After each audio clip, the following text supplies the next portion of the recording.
And welcome. Today I want to do a review of the DGX 640, a retro review, and a review also of the DGX 650, both digital pianos by Yamaha.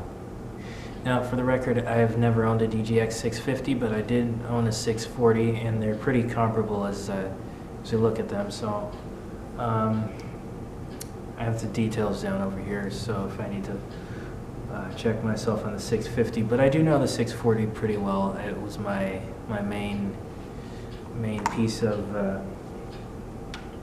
equipment as far as piano and string sounds and composition stuff for a while.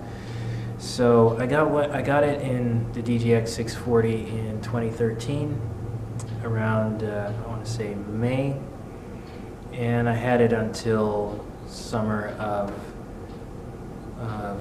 2014. Actually, is when I sold it. So it was a great piano. I really liked the weighted keys. Was probably the best feature of that. I had a DGX 505. Well, didn't have it. I borrowed it from a friend, and that was pretty good. But the keys were all plasticky and really light, which is hard when you're playing piano. So the 640 was welcome, heavier keys.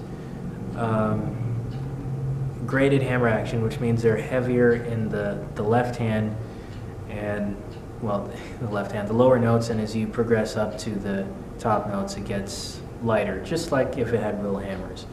So that it had on board 500, I believe it was about 500 sounds, 505 sounds or something like that. 536, I believe, 536 sounds. And the piano section was pretty good. It had a live, they called it live, and that's where they sampled an acoustic piano. And as far as functionality, it's not like if you're looking for something that does a lot of tricks and jumps through hoops. I'm kidding, of course it doesn't jump through hoops, but just as an example, a Motif will have things like volume sliders and actually flash expansion where you can put in more sounds. DGX is not about that. It's about practice and performance, learning to play.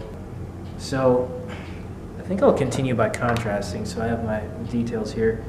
So like the 640, the 650 has graded hammer action. And what they did this time around is they sampled the CF3S Concert Grand. So it's a nice sounding piano. That one is also contained in the Yamaha Motif. Damper resonance for sympathetic string interaction. That's something new that my 640 didn't have. What I really saw that jumped out at me was the 650 has 128 note polyphony.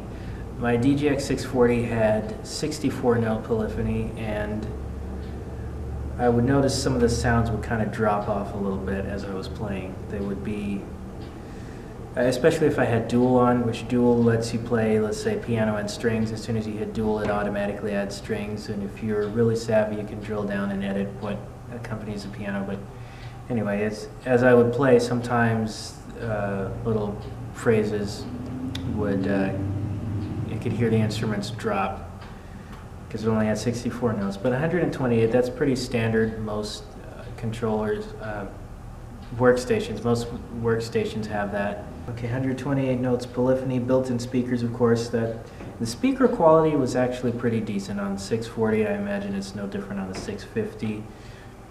It sounded to me like a very flat response. You could hear everything, but nothing was super hyped. They were nice and loud. And moving on, we have USB Type A and Type B. So the way that this does MIDI is through a USB cable, much like the cable on my Scarlett. It's I think it's a Type B. I'll have to double check on that. And so it's a single cable that does MIDI interaction, and I sort of worked with that, but I didn't know too much about MIDI at that time, so I didn't use that feature too much. One thing this has, it has an audio output. This also has an audio input, which the 640 didn't have. This you can connect to your, they showed you can connect your iPod and play music and play along with it. Another feature is that you can record audio. The 640 just recorded MIDI, and then it will play back from its internal instruments. But this lets you record audio, so if you wanted to sing with your playing, you can do that as well. Same dimensions. See, 5 3/4 inches without stand, tall, 29.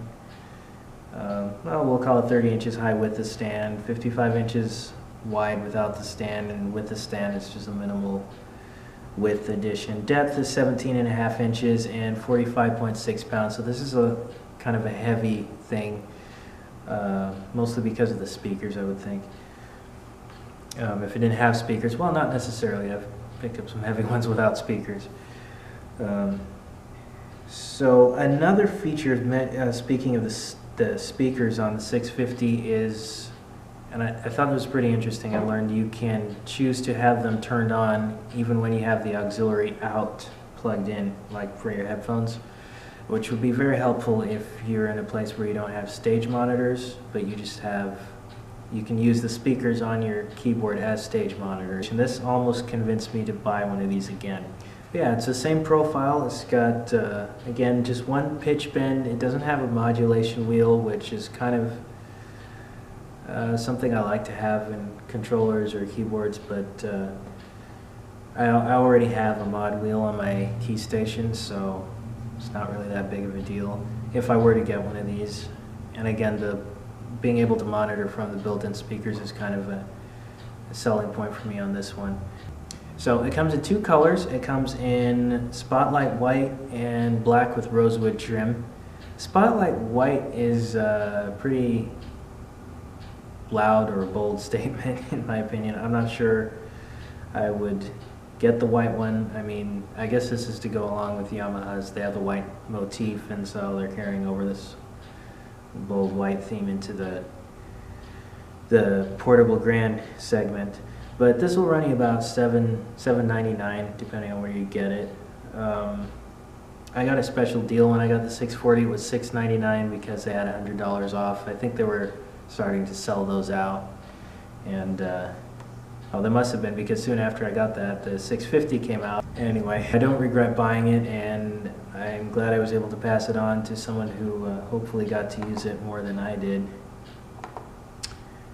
Okay, so that's pretty much it. It ships with a stand. One thing though, I would probably get an X stand or some other kind of aftermarket stand, because the wooden one, you're pretty much tied to that, and when you pick it up, you have to carry it with the stand. It's not really that portable with it, even though it is a portable grand, it's not that portable with the stand that comes with it. So if you're planning on traveling with it, you might want to get something that folds up better. So that's the only thing I would, oh, and an aftermarket sustain pedal, because the one that comes with it is a cheap plastic, kind of like a squeezy toy. No, that's not the real name of it, but it's pretty cheap. It works, but it doesn't. If you really want a piano feel, you get something maybe like the FC4 or another aftermarket sustain pedal. It does come with the option of the LP7A, which is a 3-pedal unit, so you can probably get your soft pedal and your center pedal there. I decided not to go with that option because, again, you're tied to the stand that comes with it. But if this is just going to sit in your living room as your main piano, that's not really a problem. Alright, so that is my review of the DGX 640 retro review, and also of the 650. If you're interested in either one of them, you can check them out. Actually, you can only get the 650 now unless you find someone selling the 640 used, but you can find the 650 at Sweetwater or Craft Music, and there are other music stores that sell this. So overall, I found it to be a good digital piano for practice, and if I didn't want to disturb anyone in the room, of course I could put on my headphones, plug them in, and just play. And all they'd hear is the thump of the keys as I was playing with them. So anyway, good solid piano, entry level. And really all you need, unless you like the workflow with the workstations like the Motif or the MoXF or those things, which the advantage of those is expandable sounds mostly. So, all right, this has been my review. Thank you for watching, and check back for more videos.